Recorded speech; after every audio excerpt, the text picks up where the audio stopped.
Hi guys, welcome back to my YouTube channel. It's your girl Debbie Obierika and you're welcome back to another video. I know I'm giving like Ndi Mama vibes, but I'm liking it.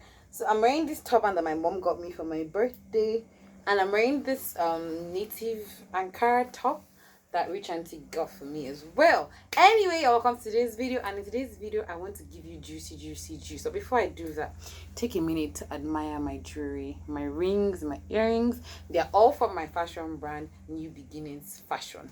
You should rush there and shop because the prices are to die for and the quality is mwah.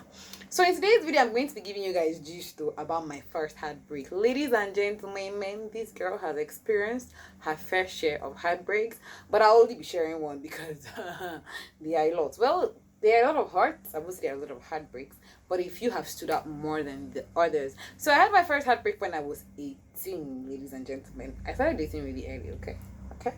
But yeah, if you're interested in watching this video, keep watching.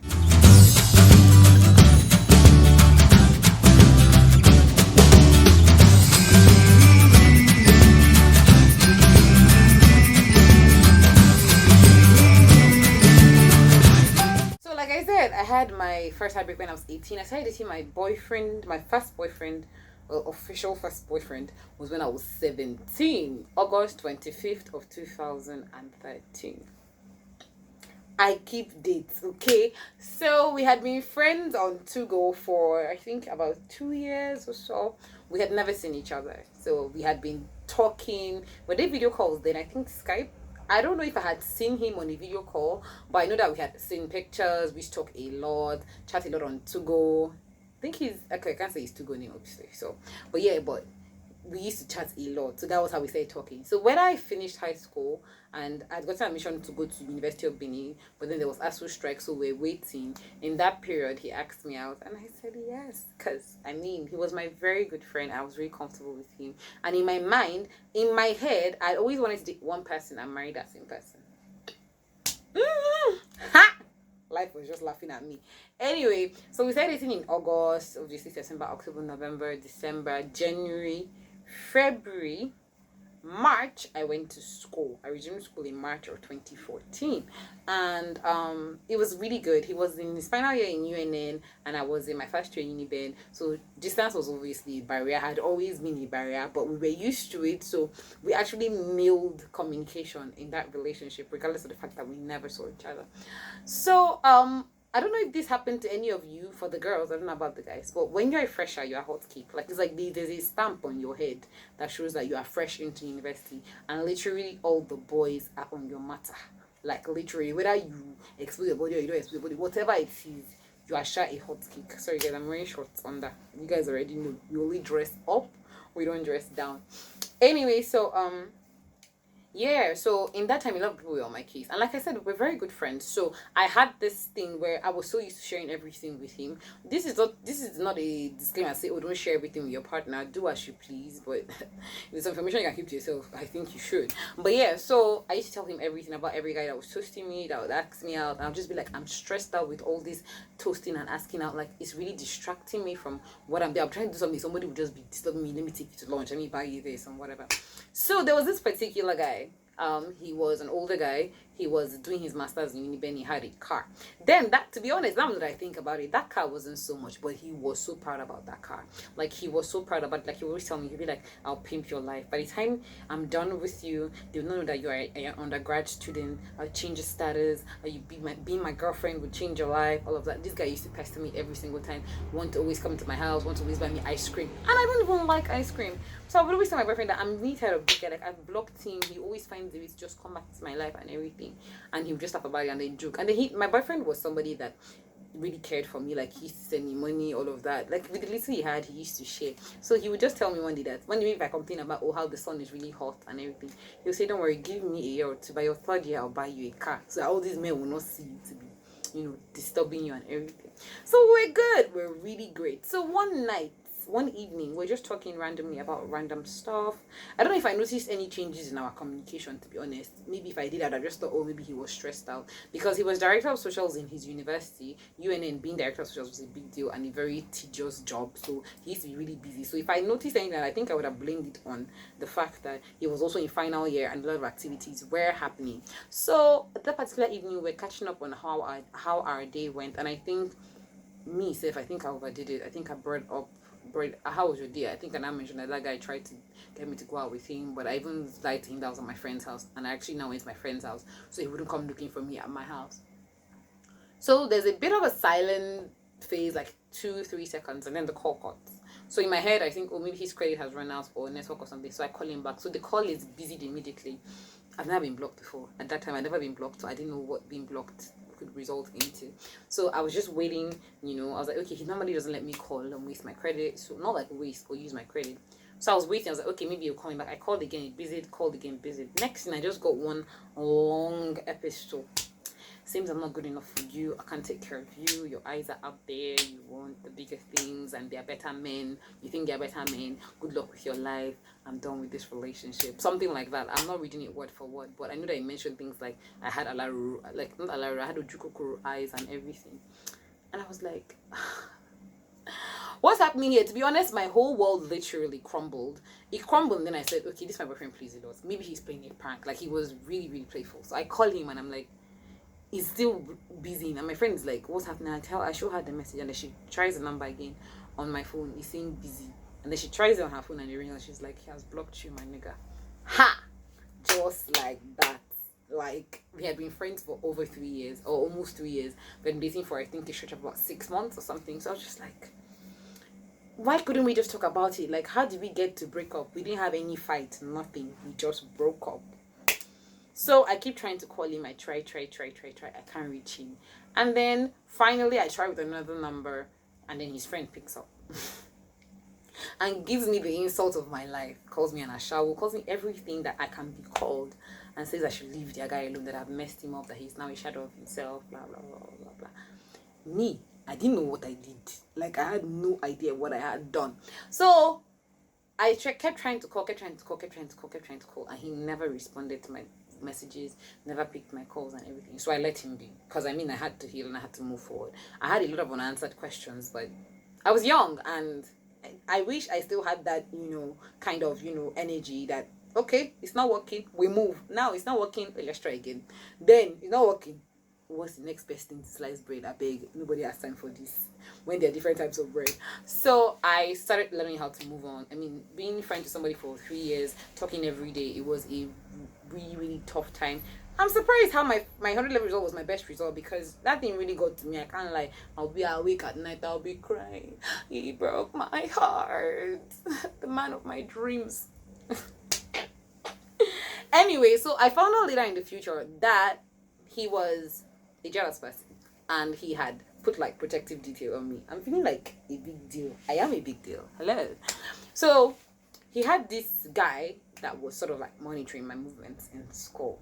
Now, this particular guy had called me randomly out of the blues in that time of strike before we resumed, and claimed one story or the other that, oh, we're in the same group chat for something from school, found out we're in the same department, in the same faculty. So he figured he would reach out so that maybe we would be friends before we get to school, so that we would do clearance together. Just, basically trying to build friendships. And it was cool for me, because I didn't want to go to school and not know anybody, because I can be a bit of a snob. I was a snob throughout my university. I don't know my classmates. I'm not even on the group chat. So I knew that I needed that kind of friendship. So that's how me and this particular guy hit it off, became really close. Turns out that this guy was the spy my then boyfriend had sent. Like, not like sent, but he was in my school, was in my faculty.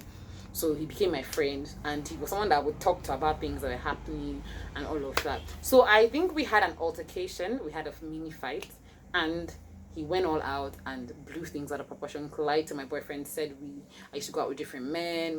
Said a lot of things, and I was just like, okay. I didn't know all these things were happening, and this guy was holding my hand while I was crying, and everything was like, what kind of man does that to a girl? I'm here for you, blah blah blah blah blah, I'll hold your hand, all of that bullshit. Like, that gender will embarrass you. So fast forward to, I think, a couple of months, or 2 months after we broke up, or he dumped me. I'm in my house. It was matriculation. Matriculation happened to be. I don't think matriculation happened after first semester exams. I honestly don't have that memory like that. I don't know the date or the period, but I know that matriculation happened. And because we had broken up in that time, I wasn't really feeling social activities, so I wasn't going to go because I thought my parents were not going to come. So matric morning, my mom shows up, surprised me with an outfit, one really cute white shirt and a skirt. I'll put a picture here so that you guys can laugh at me. Then I didn't used to wear earrings. I didn't wear earrings throughout my university. Yes, it was once I graduated that I pierced my ears. I had my natural, like the first one I was born with, but I wasn't wearing earrings. So in my matriculation picture, you won't see any earrings. Like I had a bit of makeup on, but I wasn't wearing earrings. Story for another day. So my mom came, she cooked. I think they gave me money for a party, like not like a party, but they gave me money to buy drinks for my friends because they couldn't stay long, and then they left. So I was having like this mini get together with my prayer group. We had this prayer group in school, Jesus Friends. So they all came to my house because I think I was the only one at that time living off campus. So they all came to my house. We ate. There was food. Everybody was just chilling. Then it was raining, so we're just doing banter, playing music, dancing, everything. And then suddenly my friend is like, Debs, there's someone at your door. Who is it? They call his name. I'm like, what? How? Where? I've never seen this boy in my life. How does he know where I live? So I walked to the door, and actually he's there because obviously I've seen pictures. And I'm speechless. I'm like, what are you doing here? He was like, he made me a promise that he'd be here for my matriculation, blah, blah, blah, blah, blah. So he decided to come. I think he got me a present. Well, like, I don't know why this thing feels like it happened 10 years ago. It happened 7 years ago. Yeah. So I can't remember the details like that. So I'm like, I don't want to speak to you right now. My friends are around. I don't want to do this right now. Like, just go. How did you find my house? He was like, I should not worry. He has his ways, blah, blah, blah, blah, blah, blah. So I'm like, I can't do this now. He's like, can you come back tomorrow? I said, fine, just go. I didn't want my matriculation to be ruined with all that drama. So he left. So the next day, I'm cleaning my house with my friend Miriam. Shout out to Miriam if you watch this. And we're just cleaning the floor because obviously drinks had poured and everything. She had come over to help me. I had really good friends in university, to be honest. We don't talk as much as, but the memories are. So he walks up into my apartment and then, hi. Miriam is like, no, those things that he do. Debbie, are you good? Should I stay? I'm like, oh yeah, I'm fine. You can take a walk. So Miriam excuses us and then we're just there. I'm cleaning and then he's apologizing, begging me, saying that he was misguided. He allowed the things his friends were saying to get to him, that, you know, the fact that I'm really beautiful, and he didn't think he had so much to offer. He felt threatened and everything with all the men. Is my mic even out? With all the men that were coming my way, and his friends are like, there's no way I was not cheating and all of that. And I was like, you know me, we've been friends for a long time. Why didn't you come to me with this? And if you had come to me with this, I would have, first of all, stopped giving you gist about these things. I totally avoided being compromised like that. Like, found a way around it. We would have found a way around it together and everything. I was like, to be honest, me, I'm done. No, like, I'm done. I don't know what you're doing here. Like, this for me is a waste of your time. So in that moment, this my friend that had held my hand, that was also the trader, calls me and he's like, where are you? I'm like, I'm home. He's like, oh, he's coming over. I'm like, this person is here. He's like, what was he doing there? And he cuts the call, comes to my house. And I'm like, X meet Y, Y meet X. And he's like, Debs, are you okay? Are you sure you want to do this? Is it hurting you? Blah, blah, blah, blah, blah, blah, blah. I'm like, no, I'm fine. Don't worry, I'll call you later. So I asked this my ex, where are you staying? He said, oh, he's staying with a friend. How did you find my house? He was like, he made some calls, somebody here, this person here. Actually, I know that he has connects based on his DOS, so he has people everywhere and all of that. So I was like, okay, me, I'm going for a program because Jesus Friends, then we're having our first, I think, meeting that we're inviting outsiders. It was a whole big deal. So he was like, can you come? I said, if you want to come, come. But me, I'm done with you. Like, I miss that me. Like, I was so precise about what I wanted in my life. I knew that I didn't want somebody that wasn't sure about me and all of that. Like, I was focused on getting a first class at that time. I'm focused on my work with God. I'm focused on being happy. Because I had dealt with serious self-esteem issues in secondary school. I wasn't about to do that in university, okay? So I knew what I wanted. So sometimes it amazes me how now as an adult, I sort of, bend the rules a bit. But yeah, story for another day. So anyway, okay, well, I will say that as adults, experiences will make you realize that life is not just hard and fast. Sometimes you have to, bend. So he's like, oh, he wants to go with me. I'm like, fine, no, if you want to go with me, that's fine. That's how he went for the program. We got back really late. He's like, oh, can he stay over? Stay. Whose house? I was like, no, please go to your house. So go to the friend that they are staying. He said his friend has called him that they are shooting in that side. And to be honest, in Ekosodi, anything happens. I lived in Ekosodi. They would just be shooting gun. We would just be locking our doors and just chilling and sitting on the ground because obviously you can't sit on your bed, so in case you stray bullet and all of that. So I thought about it. I was like, okay, stay. My cousin was around, so they obviously you can't even put your hand on my body. I would just so me that was the child of God that time. So anyway, he stays over. So we're just talking. Then he tells me that while we're at the program, he had like a revelation that I'm his wife.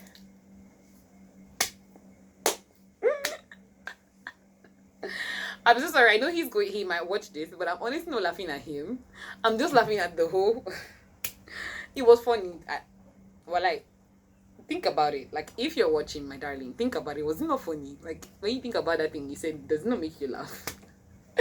And I was like, eh? He's like, yes, I'm the one for him, that I changed him so much. I helped him have better values and all of that. So after he left, we kept talking. You know, he was really adamant on us trying to get back together and all of that, but we never did. I really don't know what prompted him to tell me about this guy, but I remember that it was an afternoon. I was in Bible study, Jesus Friends as well. So I took an excuse, went outside to take his coat. What's up? Why are you calling me off the hook?